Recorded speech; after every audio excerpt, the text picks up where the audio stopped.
Buenos días, mi nombre es David de Jesús Venegas Páez y hoy voy a realizar el video de recuperación del primer y segundo periodo de filosofía. Los temas que voy a tratar, como son bastantes, voy a mencionar ahora algunos, pero el resto van a estar apareciendo por pantalla. Por ejemplo, voy a tratar el tema del modernismo, del criticismo, de vitalismo y nihilismo, entre algunos otros. El modernismo en la literatura en la lengua española se denomina a un movimiento literario que se desarrolló entre los años 1880 a 1917, fundamentalmente en el ámbito de la poesía, que se caracterizó por una ambigua rebeldía creativa, un refinamiento narcisista y aristocrático, el culturalismo literario y una profunda renovación estética del lenguaje y la métrica. Se conoce por modernismo a la forma hispánica de la crisis universal de las letras y el espíritu, que se manifiesta en el arte, la ciencia, la religión y la política. El modernismo es una época cuyo objeto tiene distintas interpretaciones, con estas dos posturas fundamentales. La restrictiva lo considera un movimiento literario bien definido que se desarrolló entre 1888 y 1910. Y la más amplia es que considera que el modernismo no es solo un movimiento literario, sino toda una época y la actitud que le sirvió de base. El modernismo también engloba, aunque con menos importancia, corrientes estéticas como el decadentismo y la hermandad prerrafaelista. Las principales características del modernismo son el rechazo de la realidad cotidiana, ante la cual el escritor puede huir en el tiempo o en el espacio. Muchos de los poemas se desarrollan en lugares exóticos y lejanos. Una actitud aristocrática y cierto preciosismo en el estilo, así como la búsqueda de la perfección no formal, de inspiración parnasiana, que se aprecia no sin cierto individualismo. Hay varias otras que también se pueden llegar a tocar. También hay temas variados, aunque algunos de estos son los más recurrentes, como la desazón típica del romanticismo, el hastío de la vida y la profunda tristeza, junto a la melancolía y la angustia, la búsqueda de soledad y rechazo de una sociedad, el escapismo, evasión de la realidad, del tiempo y el espacio, y el amor y el erotismo, con cierta idealización del amor y de la mujer. Algunos autores de diferentes países serían los siguientes, como en Colombia podríamos llegar a tener, entre otros, a José Asunción Silva y Guillermo Valencia Castillo. En España, entre otros, a Ricardo Gil y Antonio Machado. En Ecuador, entre otros, a Arturo Borja, que también, tanto en ese como en muchos otros países, se pueden llegar a tener varios autores. El racionalismo es una corriente filosófica que acentúa el papel de la razón y la adquisición del conocimiento. Contrasta con el empirismo, que resalta el papel de la experiencia, sobre todo en el sentido de la percepción. El racionalismo se desarrolló en Europa continental durante los siglos XVII y XVIII. Tradicionalmente se considera que comienza con René Descartes y su expresión "pienso y luego existo". Descartes decía que la geometría representaba el ideal de todas las ciencias y también de la filosofía. A principios del siglo XVII, la mayor parte de la filosofía estaba dominada por la escolástica, escrita por teólogos y basada en los escritos de Platón, Aristóteles y de escritos de la Iglesia. Descartes argumentó que muchas doctrinas metafísicas escolásticas predominantes carecían de sentido o eran falsas. En definitiva, propuso comenzar la filosofía desde cero. Sus principales características son confianza en el poder de la razón, postulación de las ideas innatas y utilización del método de lógico-matemático para explicar los razonamientos del empírico y confirmarlos cuando ello es posible. Racionalistas notables pueden ser, por ejemplo, René Descartes, el que se diría que es el padre del racionalismo, Spinoza, Leibniz y Blaise Pascal. El pragmatismo es una corriente filosófica centrada en la vinculación de la práctica y la teoría. Describe un proceso en el que la teoría se extrae de la práctica y se aplica de nuevo a la práctica para formar lo que se denomina práctica inteligente. Posiciones importantes. Características del pragmatismo incluyen el instrumentalismo, el empirismo radical, la verificación y la relatividad del conceptual y el falibilismo. El pragmatismo valora las insistencias en las consecuencias como manera de caracterizar la verdad o significado de las cosas. El pragmatismo se opone a la visión de los conceptos humanos y el intelecto representan el significado real de las cosas y por lo tanto se contrapone a las escuelas filosóficas del formalismo y el racionalismo. La etimología de la palabra pragmatismo viene del vocablo griego pragma, que significa práctica o asunto. El pragmatismo como movimiento filosófico comenzó en los Estados Unidos en la década de 1870. Charles Sanders Peirce y su máxima pragmática se le atribuye el mérito de su desarrollo. Junto con los contribuyentes de finales del siglo XIX, William James y John Dewey, su dirección fue determinada por los miembros del club metafísico, Charles Sanders Peirce, William James y Chauncey Wright, así como por John Dewey y George Herbert Mead.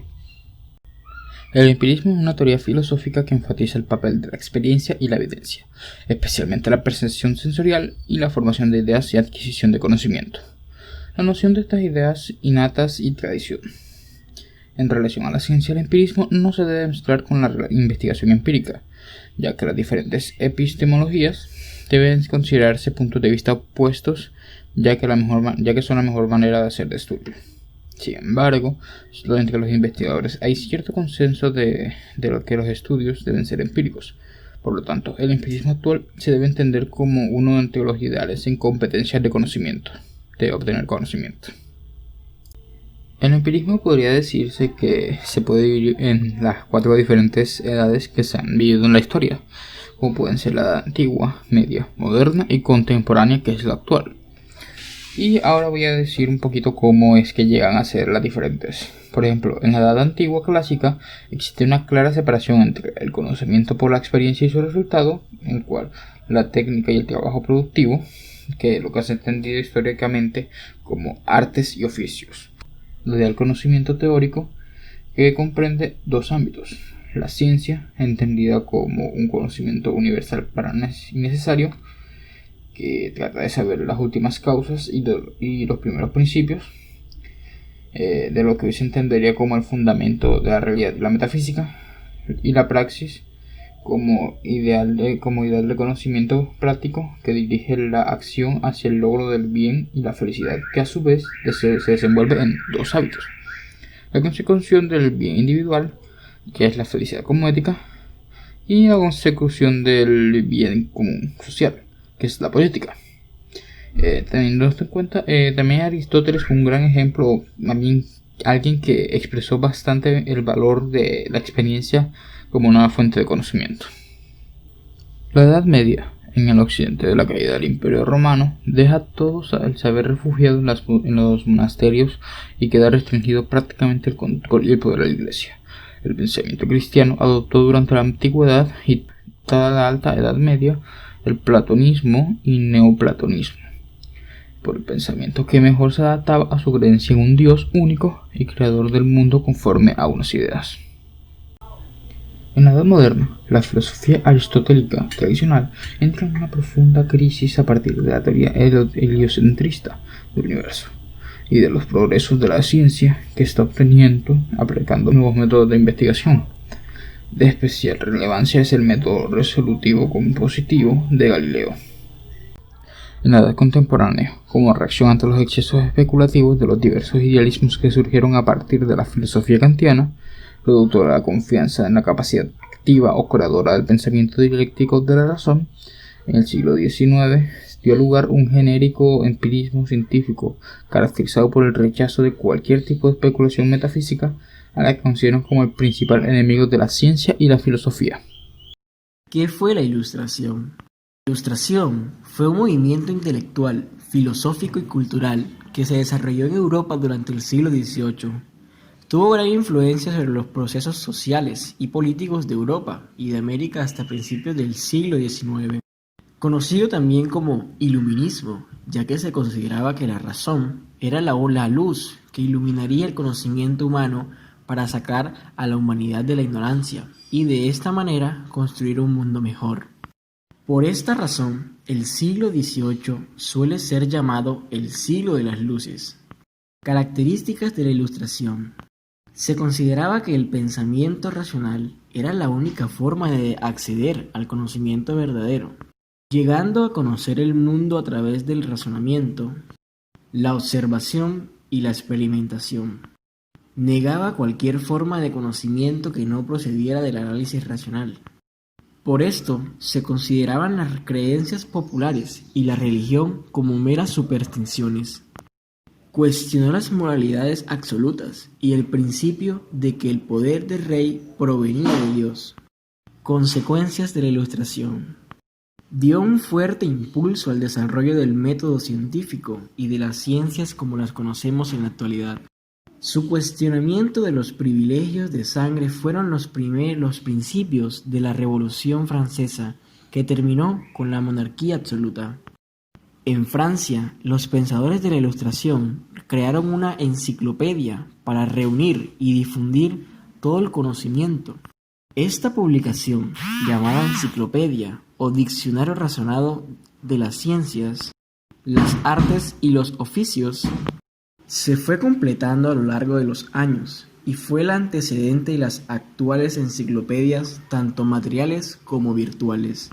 Los principales pensadores de la Ilustración fueron Montesquieu, Voltaire, Rousseau, Diderot, D'Alembert y Antoine Laurent. El criticismo kantiliano. Todo comenzó en la Edad Moderna, donde se dio una disputa entre el racionalismo y el empirismo. Por un lado, el racionalismo nos habla de que el conocimiento se encuentra únicamente en la razón, dejando de lado a la experiencia. Por otro lado, tenemos al empirismo. Nos habla de que el conocimiento se encuentra en la experiencia, es decir, a través de las percepciones que captamos con nuestros sentimientos. Por lo tanto, para el empirismo, la experiencia es la única fuente de conocimiento. Para Kant, las percepciones que recibimos son ordenadas en nuestro intelecto y nos ayudan a crear al objeto, es decir, es el sujeto el que crea el objeto. Para Kant, el interés de la razón se encuentra en tres preguntas: ¿qué puedo saber? ¿Qué debo hacer? ¿Y qué puedo esperar?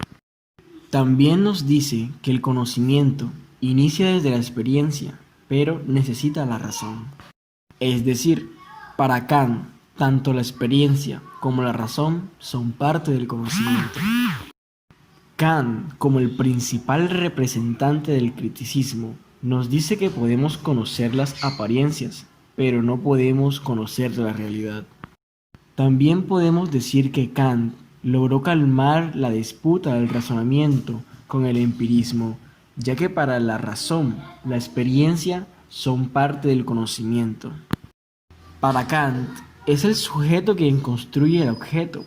A esto se le llamó la revolución copérnica, la cual consiste en centrar el interés en el sujeto cognoscente, es decir, en el hombre. En 1781, Kant saca su libro La crítica de la razón pura, en la cual explica que el conocimiento parte de la experiencia y necesita a la racionalidad también. El idealismo.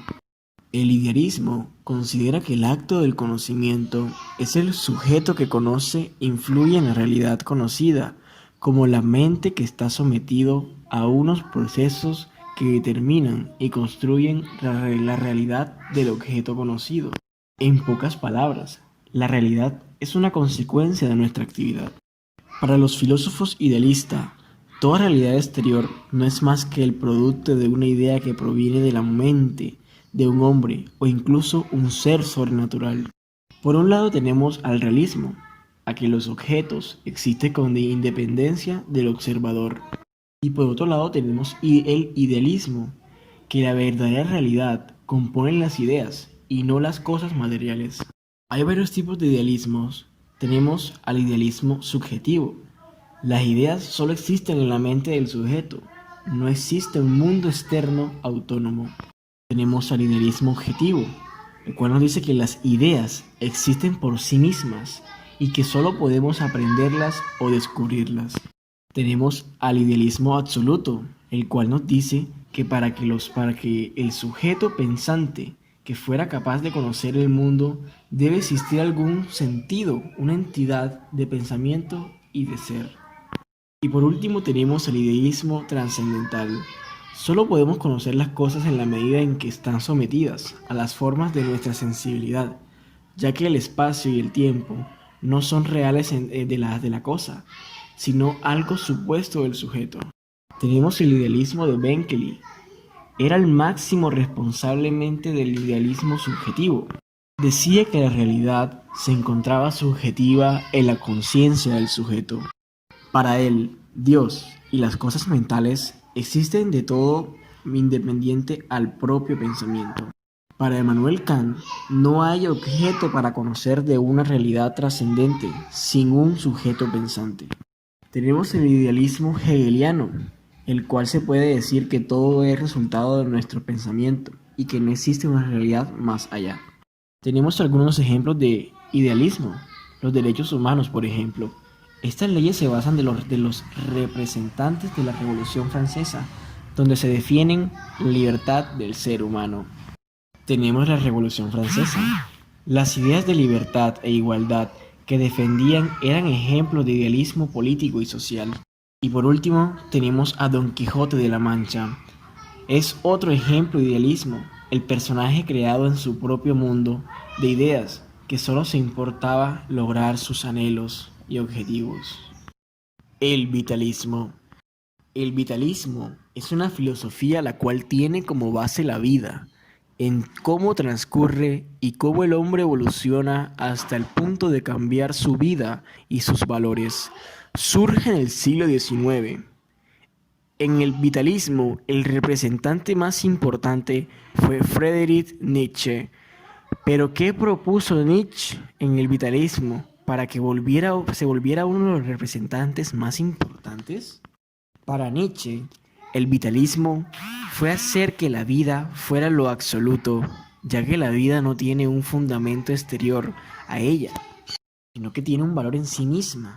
Por esta razón, Nietzsche creyó posiblemente medir el valor de la metafísica y la teoría del conocimiento y la ética a partir de su posición o afirmación respecto a la vida. Nietzsche propuso tres características principales para el vitalismo, las cuales fueron: Dios ha muerto, la transvaloración de los valores y el superhombre.